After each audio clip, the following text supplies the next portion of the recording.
Chapter 6. Concussion. Someone was crying. Zach tried to open his eyes. There was a pounding pain in his arm and in his head, and his face hurt too. As he slowly regained consciousness, he could feel pain all over his body. "He's just lying here and blood is gushing out of his head. Please help," someone was crying. "I don't know what's happened. There's no one else around." "I'm okay," Zach murmured. It hurt to talk. As he lifted his head, dizziness engulfed him. Through a haze of spinning stars, he vaguely thought he saw Abby crouched over him, talking to someone on her phone. Then he blacked out again. A voice was pleading with him. "Zach, please say something," the voice cried. "I've called the ambulance. They're on their way. Please tell me if you're okay. Please, Zach, please say something." "No ambulance," Zach mumbled thickly. I'm okay." Abby was pressing something close to his head. The pain worsened. Zach wondered what she was doing, but was also glad to have her there. "Abby's a good kid," he thought gratefully. "Even if she's going out with a loser. I'm glad she's here." Zach's right upper arm felt weak and bruised, but his other was fine. He tried to get up and assess his degree of injury. However, he only managed to move a few inches before Abby pinned him to the ground. "You've got to stay still," she pleaded. "I've taken first aid. The ambulance is on its way." Wanting to check things out for himself, Zach tried hard to roll over, but Abby was insistent. "You were knocked out cold and you're bleeding," she begged. "You need to get medical attention. They'll be here in less than 5 minutes. Just lie still in case there's something really wrong with you."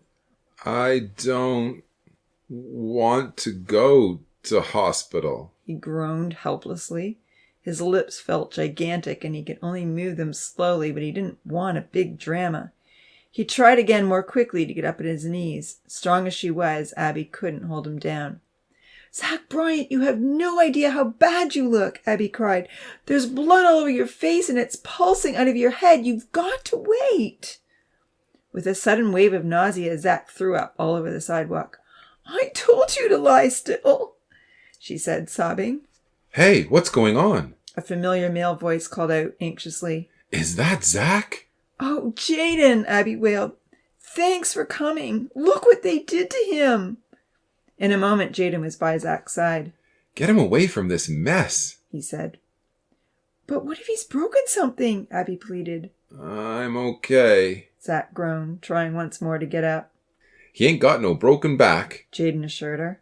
"He likely just got a pummeling. Right, Zach?" "Yeah," Zach moaned. "He's probably concussed," Jaden added. With strong arms, he helped Abby move Zach to a clean spot in the grass. "Get me home," Zach pleaded. "Sorry, man. I don't have a car." Jaden told him. "Should I call your parents?" Fumbling in her purse, Abby produced more tissues and tried again to stop the bleeding on his head. "I've already called the ambulance," she said shakily. "He needs to get checked out." "Probably should." Jaden agreed, but he asked once more if Zach wanted him to call his parents. "No." Zach groaned. There was going to be an awful lot of explaining to do. He wasn't ready for that yet. He had to think up a good story.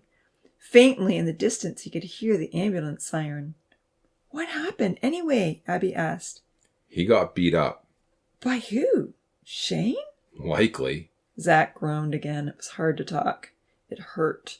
"And for thugs," he mumbled. The ambulance arrived with the siren blasting and bright lights flashing into the darkness. After a thorough examination, the paramedics whisked Zach off to the hospital. There was only room for one other person to go along in the ambulance, and Abby wasn't leaving Zach's side. "Take good care of him," Jaden told her before the ambulance doors swung shut. "If he's going to be there all night, text me again, and I'll get there somehow." Zach remained conscious once he was on the way to the hospital. In emergency, he was rushed down the hallway to have a CAT scan. While he had a bad concussion and lots of bruising, the scan revealed there wasn't any sign of worrisome bleeding on his brain. A doctor shaved the hair around the gash and put in 20 stitches. Nurses cleaned up the blood, and by 4 o'clock in the morning, he was ready to go home. "Who should I call?" the nurse asked. Reluctantly, Zach repeated his home phone number. He had already given it to the triage nurse. He knew this wouldn't go over easy. His dad would be furious. Sitting with Abby in the lobby, waiting for one of his parents to arrive, Zach held an ice pack to his mouth while Abby held another one to his head. In a slightly awkward fashion, she was texting her parents with her other free hand to let them know Zach was all right and she would be on her way home. Zach sat silently watching the television screen above. He was glad Abby wasn't asking questions. Exhausted, he hoped against hope that his mum would be the one to pick him up. She was a little more understanding than his dad in such situations. He was sure she would take one look at him and feel some sympathy. However, it was his dad who showed up in the lobby. You all right, Zach? He asked tersely. Zach nodded. Thanks for staying with him, Abby. His dad said. No problem, she replied. Thanks, Zach mumbled painfully. It was hard to look in Abby's direction since she was holding the ice pack against his head. He hoped she knew he was talking to her. You're welcome, she said quietly. The nurse filled Zach's dad in on all the particulars. His vital signs were good. The scan showed there was no serious injury to his brain, but she strongly recommended that he avoid all contact sports for a month, preferably 2. If he had any headaches, dizziness, or nausea, he was to come back in. 2 months? Zach thought to himself in dismay. No way. I can't miss basketball camp. Exercise? He mumbled. Moderate strength training is fine, as long as you take it really easy, she cautioned, but no heavy lifting and absolutely nothing strenuous for at least a week. And stop immediately if you feel any symptoms return. There's a basketball camp he hopes to go to in a month, Zach's dad told the nurse. Should he avoid that? Definitely, she replied. If he were to have another major blow to the head, it could be serious. She looked directly at Zach. You have to avoid all contact sports this summer. If you're feeling better in September, then you can give it a try, but you have to be very wary of any dizziness, nausea, or lack of coordination. This is serious, Zach. Concussions can have long-term consequences. They can even be fatal. Zach's dad nodded in agreement, but Zach was distressed. Missing camp would be a tragedy. There's no way, he told himself. I'll be better by then. The nurse asked several questions about what had caused the concussion. Zach was in too much pain to reply, and he didn't really want to relay any information. He didn't want things to escalate. A fight, was all he said. Leaning on Abby and his dad, Zach managed to walk out to the van. He had never felt so lousy in his life. Let's get you comfortable, his dad said, opening the sliding door and reclining the midsection bucket seat. It was a relief for Zach to lie back against the chair. It took a while for his dad to get the sliding door closed. Since the inside latch was old and sticky, the door often took a few tries before closing securely. The noisy slams made Zach's headache worsen. When they were all finally settled in the van, Zach's dad turned to him and asked, Okay, so where were you and what happened? Really? Thought Zach. That's the extent of his sympathy? Let's get you comfortable. And then whammo, he hits me with interrogation? Still feeling disorientated, Zach hadn't had time to think through his explanation. He knew he had to be very careful what he said. With his father being a teacher at Sterling High, not much got past him. He pointed to his swollen mouth. Abby was looking back at him to hear his response. He caught her eye, hoping she wouldn't give the story away. She seemed to understand. Hard to talk, he mumbled. Zach's dad sighed. All right, he said. Let's get you both home. When they reached Abby's house just a few blocks away from theirs, Zach caught her eye again as she was getting out. He spoke sincerely, if rather slurred. Thanks. Abby smiled and patted his arm. See you Sunday. I hope you're feeling better by then. Then she remembered something. Actually, I guess I won't. We'll be at the cottage. Hey, remind your parents that the Alderson family lives up that way, Zach's dad told her. They'd love to have a memorial meeting with you. I'll tell them, Abby replied. But you know my mom and dad. When they're on vacation, they just want to hang out as a family. We probably won't go anywhere. With a sigh, Zach's dad nodded. He didn't respond. Zach knew what he was thinking. He had heard it expressed often enough. Where's everyone's priorities? His father often said with disappointment. Everyone's always going on vacation, absolutely loyal to their sports teams, having fun here or there. But what about preaching? What about our commitment to God? What about Bible study and encouraging each other to believe? Especially when we know the return of Jesus Christ is so near. Andrew, Zach's dad, would always be a profoundly busy man. His dedication to the work of the Lord was absolute, and the ecclesial family benefited greatly.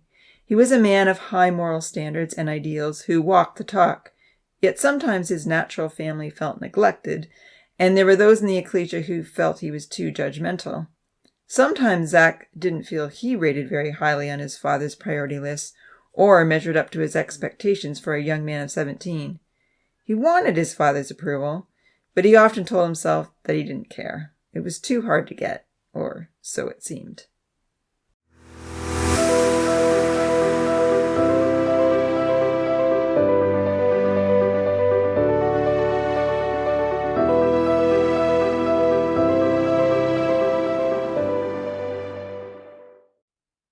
Chapter 7. Consequences. In the morning, Zach's mouth was even more swollen and painful. His parents had faithfully checked on him every other hour to make sure he wasn't sliding into a coma. Picking up the phone, he texted Melissa before he got out of bed. Hey, doing anything? He hoped maybe she'd drop by and see him. She lived only a short walk away. Putting his phone in his pocket, Zach slowly made his way downstairs with one hand on the railing. He felt rather unsteady. Jake had left early to work for Brett. Zach had texted his uncle to say that he couldn't help with the gardens, and then fallen back to sleep. He was feeling a lot of pain. Hi, Mom, he managed to say, glancing over in her direction. His mom didn't hear him at first. She was listening to the morning news and intently following the report. Due to continued instability, civil war, and economic collapse, the reporter was saying, Iran and Syria have formed a new alliance with Russia. Negotiations are also being held with Turkey and Iraq. Will they also become part of this Northern Confederacy? Time will tell, but the balance of power in the Middle East is dramatically tipping towards the Russians. Zach groaned, and his mom turned from the eggs she was frying compassionately. Oh, honey, you look so sore. You probably can't even eat these eggs. With plenty of sympathy, his mom made him a fruit milkshake and gave him an ice pack to put on his face. Zach sat down at the kitchen table. His dad brought over a pad of paper and a pen and set it down in front of him. Looks to me like your hands are fine, his dad remarked with a wry smile. So I'm sure you'll have no trouble writing out an explanation of what happened last night. I want to know why you left a sleeping sign on your door when you were not even in the house, and just where exactly you were. Plus, maybe you could add a line or two about why you suspect you received that beating. Or if this is a case of some random thugs on the loose that we should tell the police about. Andrew, his mom interrupted gently, bringing over the milkshake, he's not feeling well. Don't worry, I'm not asking him to talk, Zach's dad replied. The sarcastic tone in his voice only exasperated the growing rift between father and son. Andrew was frustrated with his son's defiant, dishonest attitude, while Zach was resentful of his father's negativity, which he perceived as a lack of love. The smartphone vibrated, and Zach took it out of his pocket, laying it down in front of him. He could see that the message was from Melissa. He took the pen and paper grudgingly. He didn't have a good story, but he wrote, I was so tired of sitting still and doing homework that I had gone for a walk. I didn't want you to worry about me, so I put the sleeping sign on my door. I got beat up by a guy that I know from school. Don't worry about it. He's just jealous. We don't need to call the police.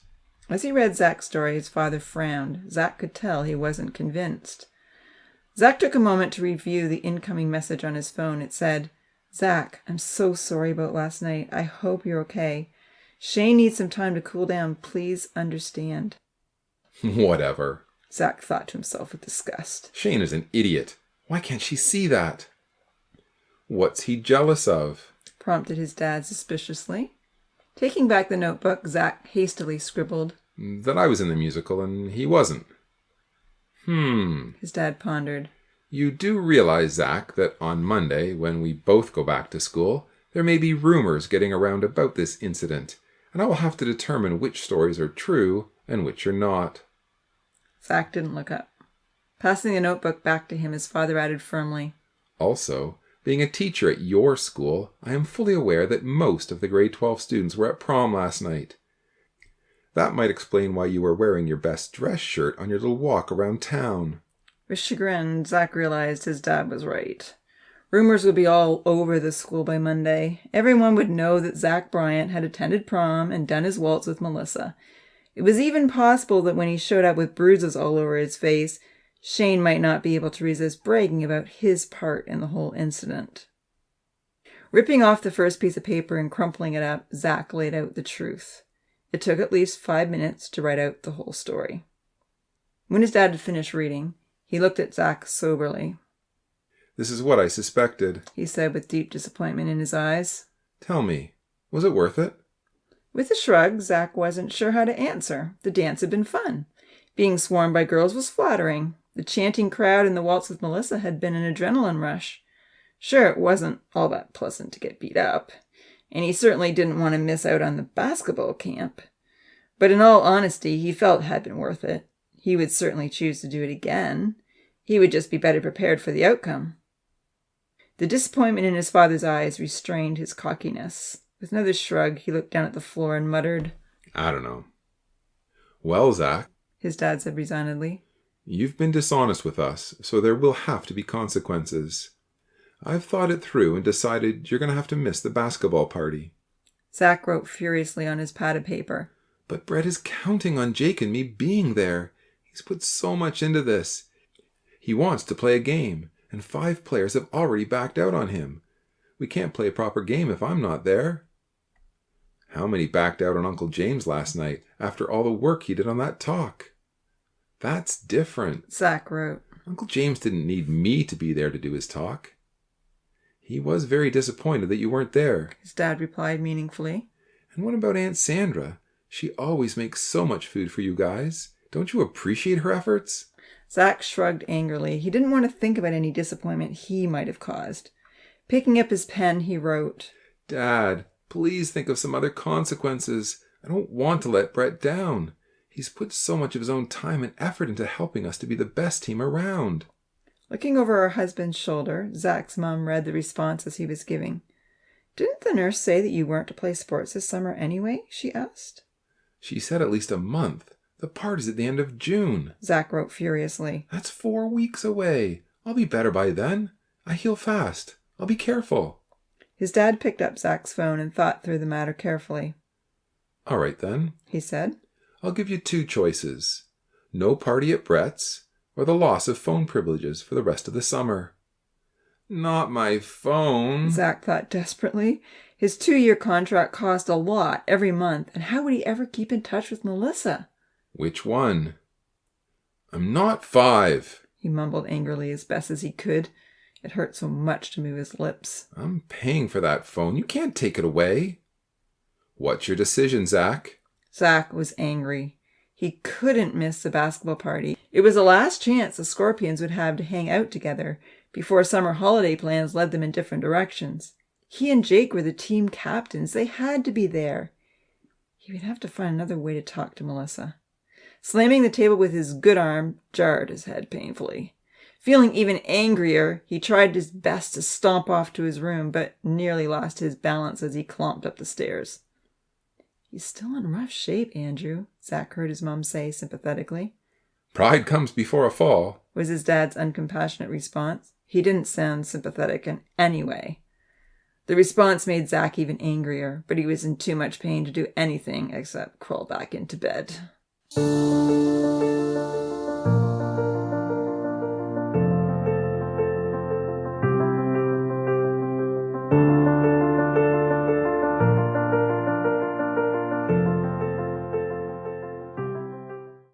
Chapter 8.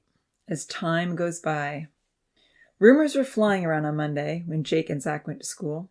The swelling had gone down a little. Zach could move his lips again, and he didn't feel dizzy, but his face was black and blue. His mom had given him a super short brush cut to blend in with the shave patch, and he had a large bandage under his hat. As much as Zach treasured his old messy look, as Esther called it, and hardly recognized himself in the mirror, the messy look just did not look cool with a large section missing. Everyone at school wanted to know what had happened, and Zach got tired of repeating in words and texts. "I got beat up by some crazy thugs." It wasn't long before people were guessing who the thugs might be, and then the whole story got out of hand. Zach had to explain that no, there weren't any guns, and no, the police hadn't been called in, and no one had been arrested. Shane and his buddies avoided Zach completely. Even Melissa hardly said a word to him all day. It seemed she was trying to avoid him as well, and Zach couldn't text her to ask why. However, on the way home from school, as he passed Jaden's house, it occurred to him that his friend would likely lend him his phone for a minute. Jaden and his younger brother were practicing free throws in their driveway. Often Zach would stop and shoot a few with them. Jaden's brother Isaiah was in grade 9 this year and had a great shot, but he would never make the basketball team.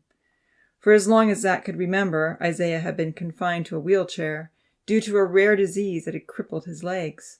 Always smiling and cheerful, Isaiah had become the Scorpions' mascot, cheering loudly from the sidelines and waving banners he made himself. Sometimes he did a halftime show. It was amazing to watch Isaiah shoot three-pointers and retrieve the ball so quickly in his wheelchair. He was definitely a crowd pleaser. Hi there, Isaiah. Zach called out. What's your percentage today? Jaden and Isaiah always had a running average on how many shots they could make in a 15-minute span. Only 85% today. Isaiah smiled. I went to a youth retreat for the weekend. I'm out of practice. A youth retreat? Zach did his best to smile, but it still hurt to stretch his lips. Good for you, Isaiah. Zach had known for years that his friends were Christian. Often he had considered asking questions about what they believed to try and get a discussion going, but most of the time they were all too busy having fun. Serious discussions seemed out of place. You look rough, man, Jaden said solemnly, shaking his head. Although I gotta say, I like the brush cut. Gently clapping his friend on the shoulder, Jaden added, I sure wish I'd stayed with you Friday night. I had a feeling you were in big trouble. Thanks. Zach nodded. If you had been with me, they wouldn't have dared to take us on. Flexing his muscles in a show of bravado, Jaden laughed. Yeah, you and me. A formidable force. Isaiah threw Zach the ball. Let's see what your score is today, he encouraged. With other matters on his mind and a painfully bruised right arm, Zach couldn't get above 30%. He quit after 10 shots. You've only got a few months to get back into top form, Jaden teased. I need to talk to Melissa, Zach confessed, throwing the ball back to Isaiah. I lost my phone privileges. Any chance I could borrow yours for a sec? Sure thing, anytime, Jaden replied, taking it out of his back pocket and handing it over. That's rough, man, he added sympathetically. I couldn't live without my phone. Hitting the keys as quickly as he could, Zach texted the familiar number he often contacted more than 50 times a day. Hey, Melissa, this is Zach. My dad took away my phone, so I'm using Jaden's. You hardly spoke to me today. What's up? Melissa texted in reply, I'm so sorry. No more dancing. How about no more Shane? I'm too scared to break up with him, and I'm staying away from you so that you don't get hurt. So that's it. Zach mused. She's just scared.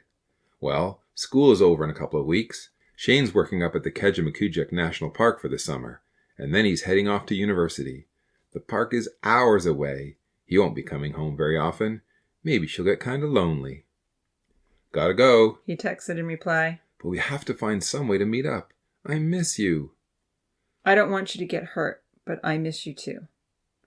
Saying goodbye to his friend, Zach made his way home. For the next few weeks, he and Jake had all they could do to keep up with the daily routine. June was always a busy month with end-of-semester projects, final exams, and fast-growing lawns. There was plenty going on at their hall, too, with the usual youth groups, Bible classes, and Sunday school picnic. Zach was now expected to be at everything. In the last semester, Zach's marks had slipped due to his involvement in the musical. He knew he'd be lucky to get honors this year, but there was one subject in which he hoped to do really well. Last year, Abby had claimed the math award, beating him by only 2%. He and Abby had been competing all semester. The fact that she had skipped so many classes this year to be with Brian was definitely in his favor. But weeks of neglected homework didn't help his cause. Zach was surprised, though, that in losing his phone, his study sessions at home became so much more productive. Jake was just as intent on doing well, but he was aiming for a science award. Zach had almost failed chemistry in first semester, but Jake was at the top of his class. Calculus gave Jake grief, but not chemistry. Both twins hoped to get into engineering, and high math and science marks would certainly help when applying to universities in December. Jake's top choice only accepted 200 students out of over 1,000 applicants. However, even with all the intense study, mountains of homework, and calls from Alan and Brett, Jake still managed to finish off the thriller he'd been reading. He tried to talk Zach into starting it. It's so cool, he told his brother. You'll like Rainer, but be prepared to get really creeped out, especially when he gets tortured by the secret police. That's so scary. You'll love it. Tortured? Zach echoed. I won't spoil it for you. Jake smiled. But you'd better keep it hidden. Mom would probably say it's unwholesome. Zach tucked the book away in a drawer. It sounded like a great summer read. Finally, exams were over. The weeks had flown by. Summer holidays had begun. Most ecclesial activities came to a halt. In the last few years, the Sterling Ecclesia had decided that since so many were away at Bible camps or on vacation, all Bible classes and youth group activities would take a hiatus. Only Sunday morning meetings remained on the schedule for July and August. As the twins walked home from their last exam, they were both relieved that school and a jam-packed scheduled life was over until September.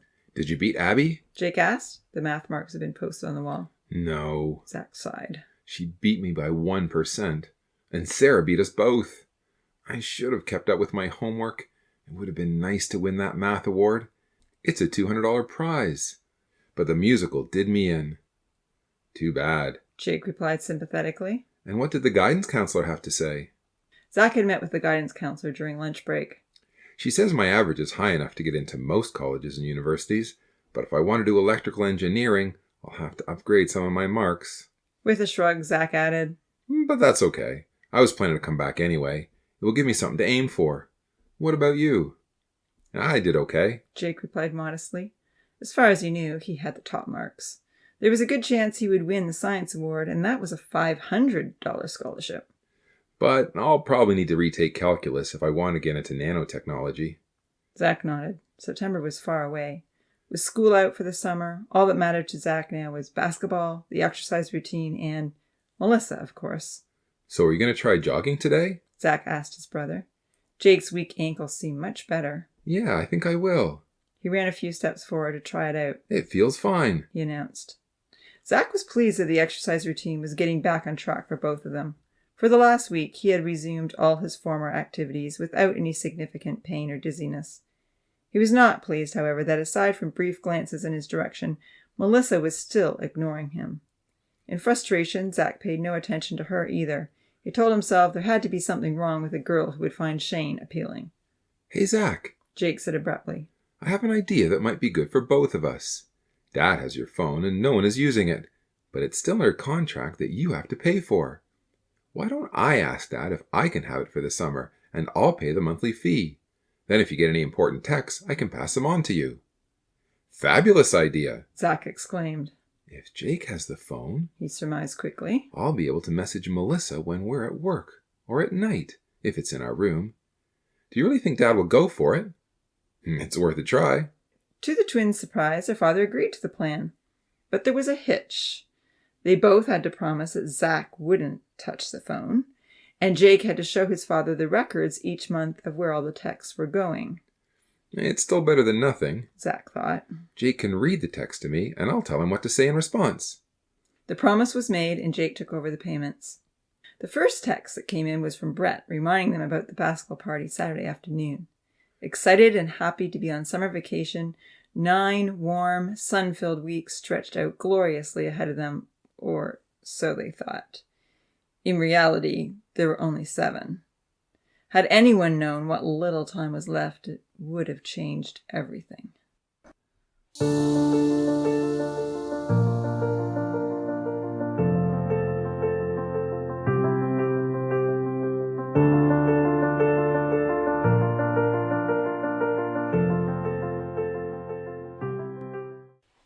Chapter 9. Brett's Party. Zach and Jake woke up early Saturday morning. They drove out to do their landscaping work for Brett and Uncle James and were back by 11. Quickly showering and grabbing a sandwich for lunch, they were tying up their shoes when their mom walked into the kitchen. "Amazing! It's the weekend and you two are done work before lunch!" she exclaimed. "You must be really looking forward to this party." Brett and Jenna know how to throw a party, Jake smiled. Glancing down at Zach's running shoes, she remarked anxiously, "I hope you're planning to stay on the sidelines today, Zach. You can cheer everyone on, but it would be rather risky to get another hit." Mom, I'm completely recovered, Zach told her firmly. It's been over 4 weeks. Jake and I did a full workout yesterday, and I didn't feel any dizziness at all. I'll be fine. With a sigh, their mum reached into the fridge for the orange juice. "Zach, have you Googled concussions? Do you realize how serious this is? You shouldn't be going to that basketball camp with Brett either." Mom, you do realize that Brett paid over $1,000 for both of us to go? Zach reminded her. He didn't ask you or Dad for a cent. If we don't go, he'll have wasted all that money. Their dad appeared in the doorway.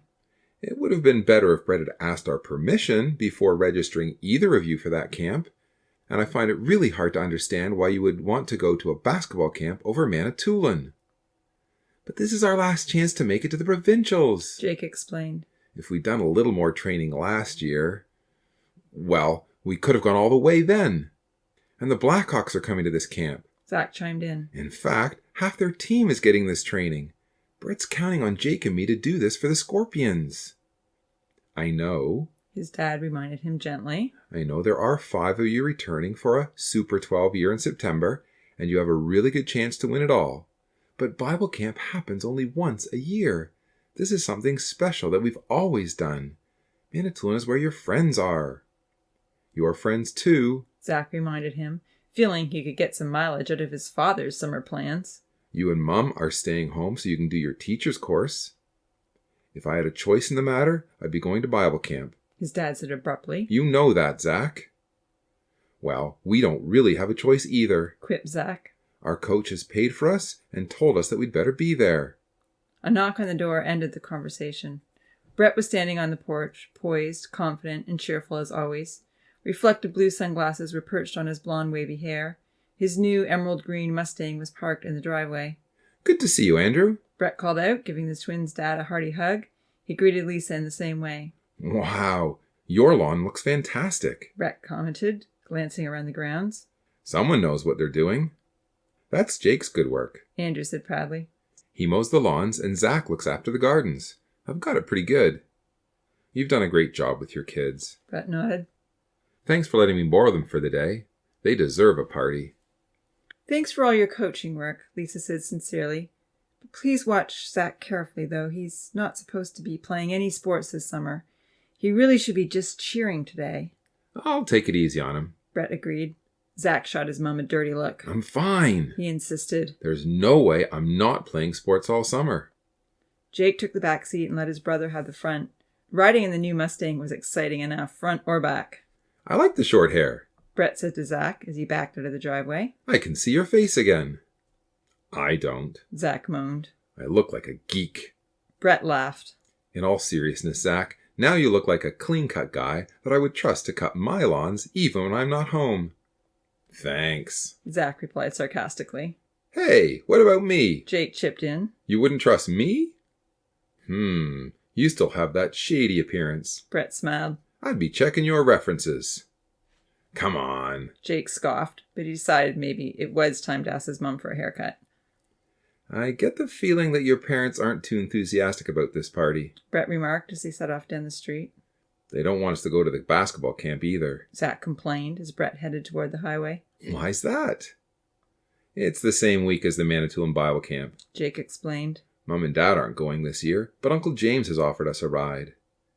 And how do you guys feel about that? We'll really miss Manitoulin, Jake answered truthfully. But the basketball camp sounds amazing. We've got to make it to the provincials next season, and that will take all the training we can get. Besides, you've spent a lot of money, and we appreciate what you've done for us. That's my boys. Brett grinned, screeching his tires as they hugged the curve of the on-ramp. After merging into traffic, he added, But look, guys, I don't want to pressure you into anything. Zach, he said, looking over at him. If you aren't feeling up to it, don't worry about the money I've spent. I'd rather you were able to play in November, fully recovered, than get injured again and miss the whole season. Jake and I were training yesterday, and I felt totally fine. Zach replied. Mom just gets all worked up about stuff like that. Doctors have to be overcautious so they don't get sued, and my mom believes every word they say. Our parents get way too worried about everything. They gave me such a hard time about that school play. And you gave such a fantastic performance, Brett exclaimed. Thanks, Zach said. I wish they could have appreciated it was something I really wanted to do, instead of just counting how many Sundays I missed. Your parents certainly are on the more conservative side, Brett agreed with a chuckle as he sped smoothly along the highway. They're great people and all, but I know I would have found it hard growing up with so many restrictions. Tell me about it. Zach nodded, rolling his eyes. No school dances, no school parties, no Sunday sports. It goes on and on. Everything is a big no. Sometimes it's even a big deal just to watch a PG movie at our house. Come on, Zach, Jake reasoned, feeling, as he often did lately, the need to balance his brother's one-sided remarks. We don't have it that bad. Dad's always paid for us to do sports. He's even coached us in soccer. If we want to go to a young people's gathering or a Bible camp or meet up with our friends in the truth, Mom and Dad have always done all they can to help us out. Sure, anything they want us to do, it's a yes, Zach growled. Parents make rules to keep you from danger. Brett added, feeling obliged to support Jake. Like your dad always says, following Christ isn't the path of least resistance, but it is the path of least regrets. The twins looked at each other. Zach shook his head and sighed. He had heard that quote often enough. They were nearing Brett's house, and Zach could see the cul-de-sac where the basketball net was set up. The other guys were already there. Jaden was shooting baskets while Corey and Tyson were trying to guard him. Isaiah was well positioned in his wheelchair behind the net, ready to catch stray balls and throw them back into play. Well, you guys know that I'm always here for you, Brett told them. I think you both have a lot of talent, and if I can help you reach your dreams, you know I'll do what I can. They both thanked him gratefully as they got out of the car. Brett's such a great guy. Zach thought. If only he could have been my father. He's always so understanding and encouraging. He doesn't jump to negative conclusions. He isn't quick to judge or nag me about how I need to change my life. Both Jake and Zach felt Brett was a friend who cared first and foremost for them, just the way they were. Have some fun, guys. Brett called out as the twins ran to join their friends. I'll bring out some drinks, and then maybe we can have a 3-on-3 game. But Zach, He cautioned. take it easy. I trust your judgment on how far to push yourselves, but don't feel you're under any pressure to play. We can find a way around the uneven numbers if necessary. Zach nodded. He felt fine. He couldn't wait to get back into the game. Isaiah threw him the ball and Zach dribbled it in. It was an easy layup, and Jaden took the rebound. By the time Brett and his wife Jenna brought out the drinks, sweat was already soaking through everyone's shirts. The iced tea break was very refreshing. Zach chatted to Jenna about his plans for the summer while he guzzled a tall glass of the cold, sweet mixture. Jenna was a lot friendlier than Brett's first wife, who had been quiet and shy. Of course, Zach knew that it hadn't been right for Brett to divorce Natalie and marry Jenna. After many intense discussions on the issue, he was well familiar with the Bible references involved. He knew that Jesus clearly states in Matthew chapter 19, verse 4, He who made them at the beginning made them male and female, and said, For this reason a man shall leave his father and mother and be joined to his wife, and the two shall become one flesh. So then they are no longer two, but one flesh. Therefore what God has joined together, let not man separate. And I say to you, whoever divorces his wife, except for sexual immorality, and marries another, commits adultery. Zach also knew his father felt Brett had not been adequately instructed prior to his baptism in regards to the lifestyle changes Jesus encourages believers to make. Brett's sudden divorce and remarriage 4 years prior caught everyone off guard and created a big upset in the Sterling Christadelphian Ecclesia that Zach attended. Many believed that because of Brett's actions, the Ecclesia should follow the scriptural directive given by the Apostle Paul. However, Brett's sincere and heartfelt apology led others to believe the directives were unnecessary, as Brett was already repentant. After months of debate on the matter, the Ecclesia decided to maintain the bond of fellowship they had with Brett. Controversies can be very stimulating and provide great impetus to dig deep into the Word of God if they are handled in a loving spirit of meekness, esteeming others above ourselves. Sometimes, in order to hold fast to truth, great effort needs to be made to combat error. Jesus warns that offenses must come to test our discipleship. Unfortunately, however, in the Sterling Ecclesia, while everyone had learned a great deal about the issue, the overheated debates had disillusioned many of the young and the newly baptized. Even now, Zach privately wondered which had been worse, Brett's foolish behavior or the hostile overreactions. Apathy and weariness still weighed heavily on everyone as positive outreach activities struggled to resurface. Unhappy with the negativity and the final decision, some of the more active members had moved to Ontario, taking their families with them, including many of the twins' friends. Sadly, Jenna was now not interested in coming out to anything at the hall or even talking about the Bible. Since his remarriage, Brett hadn't been the most regular attendee either, but Zach felt his coach came as often as he could. Turning up the music so they would all have a heavy beat to pump them up and get them moving faster, Brett joined the boys and they chose teams. Then they all went at it, as seriously as if it was a game that counted for the provincials. Zach felt exhilarated to be back in action, passing the ball to Jaden, going up against Jake for layups, dribbling back to the three-point line in the road, or guarding Corey. He didn't feel as out of shape as he thought he would. His right arm was back in good form, rarely missing a shot. He felt he had energy to spare. He could play basketball forever. For well over an hour, the games went on. Isaiah cheered from the sidelines and was always there to catch the out-of-bounds shots and passes. Zach's team won the first game. Jake's team took the next two. Then Zach's team won. It came down to a tiebreaker, and the intensity increased. Corey passed to Jake, but Zach intercepted and stole the ball. He dribbled over the line and came back furiously. He intended to pass to Jaden, but Jake stepped in the way. So Zach changed plans and decided to go in for a layup. Just as he leaped forward to shoot, Tyson jumped to block his shot, and Zach rammed full force into his extended elbow. He took the hit directly to his head, and everything went black. The others watched in horror as Zach crumbled to the ground, unconscious. For 5 long seconds, everyone stood in shock, looking down on their teammate. "Call 911! Jaden yelled. This is serious! Give him a minute," Brett replied, bending down to check Zach's eyes. "Hey, Zach," he said, gently pushing his eyelids up. "can you hear me? Can you see me?" Voices were calling up to Zach, begging him to open his eyes. He could hear Isaiah above the others. Someone was actually prying his eyes open. Light was spilling in. Grudgingly, Zach complied and came to. His head was reeling. Brett was crouched over him. "Zach, are you okay?" he begged. "I can't believe we let this happen. I shouldn't have let you play." Directing everyone else to move back, Brett examined Zach carefully. His father had been a paramedic, so he knew the questions to ask and felt confident he could judge the severity of the situation. Zach could still see clearly, and he remembered getting the hit. Only his head hurt. So Brett and Jake helped him up. Jenna ran to get her lawn chair, and soon Zach was settled in a comfortable, partly reclined position, out of the sun and right next to the barbecue. Isaiah wheeled over to sit next to him. "You okay?" he kept asking, his dark face lined with worry. "I'll be fine. Do you mind getting some ice?" Brett asked Jake. "You'll find it in the freezer." Jake took off to get ice, while everyone else decided to take a break and have another drink of the cold iced tea. Jaden brought Zach a drink. Brett and Jenna started the barbecue for lunch. As the sausages sizzled and the guys took the water hose to one another in a massive water fight, Jake walked down the long hallway trying to find the kitchen. At last he came to it. He found the ice in the freezer like Brett had said. Grabbing a small hand towel nearby, he wrapped it around the ice cubes. Somewhat curious, Jake took his time heading back out. The doors to every room were open, so he had a quick peek in each one. Brett had a gigantic computer screen in his study. A leather love seat sat facing it with many comfortable cushions. A high-fidelity sound system was well positioned on the wall, and the bookshelf was full of DVDs. "Wow, this is awesome," Jake thought enviously. He took a step inside. On the desk lay the movie Hell Rider.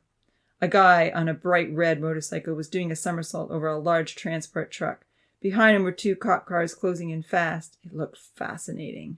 "Maybe he'd let us borrow it," Jake thought. He was about to check the ratings on the back to see if his dad would approve when he heard the back door open.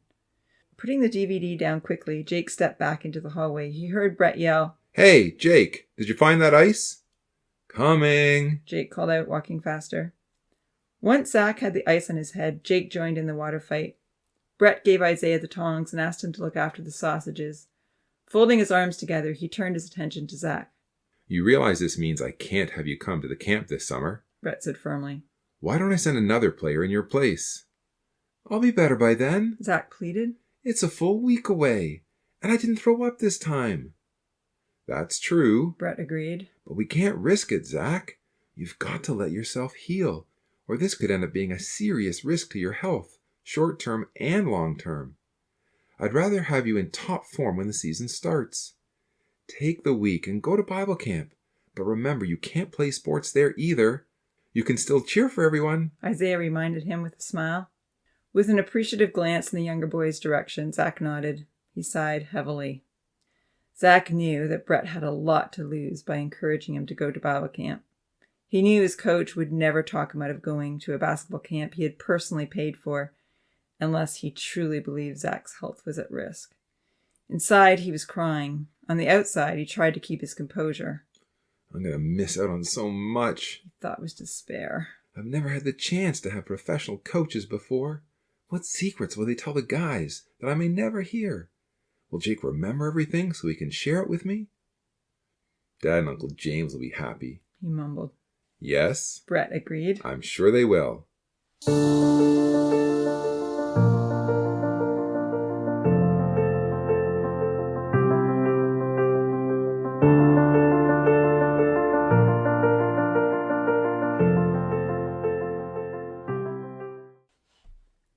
Chapter 10.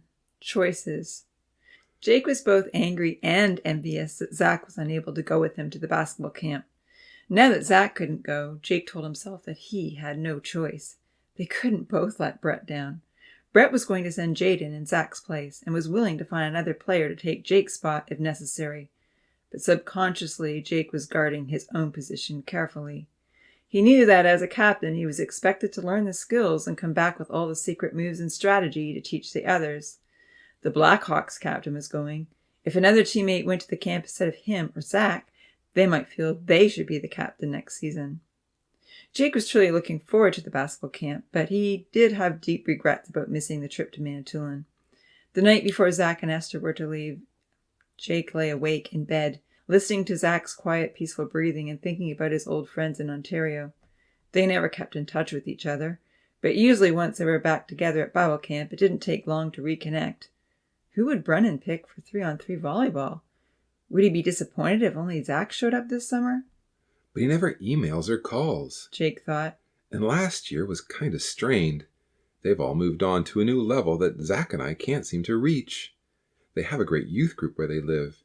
Everyone is enthusiastic about Bible study and being involved. Does Brennan even care about me? He has so many other good friends. And then there was Hannah. I wonder how much she's grown up. He thought. 14 is still kind of young, but will she have a crush on me again? Will I care? What if she decides she likes someone else? Then a new thought occurred to him.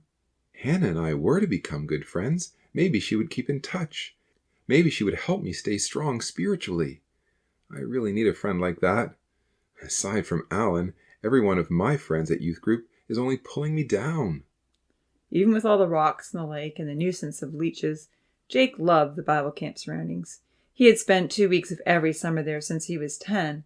Plus, he knew he was very low in a spiritual way. The Bible camp talks always helped him to have a different perspective. He knew he needed it desperately. Maybe I can listen to the talks on CD. He thought to himself. I can even download them after Bible camp is over.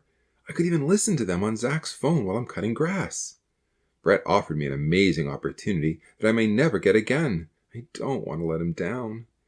If I listen to the talks, I can get the best of both camps, and I'll make sure I go to Manitoulin next summer. Content that he was making the best decision, Jake switched on his reading light and pulled out a new book from under the mattress. Abby had lent it to him. She said it was the best book she had ever read, but warned him that his parents wouldn't like it. On the front cover was a bullet-riddled helicopter that was about to crash on a tropical island.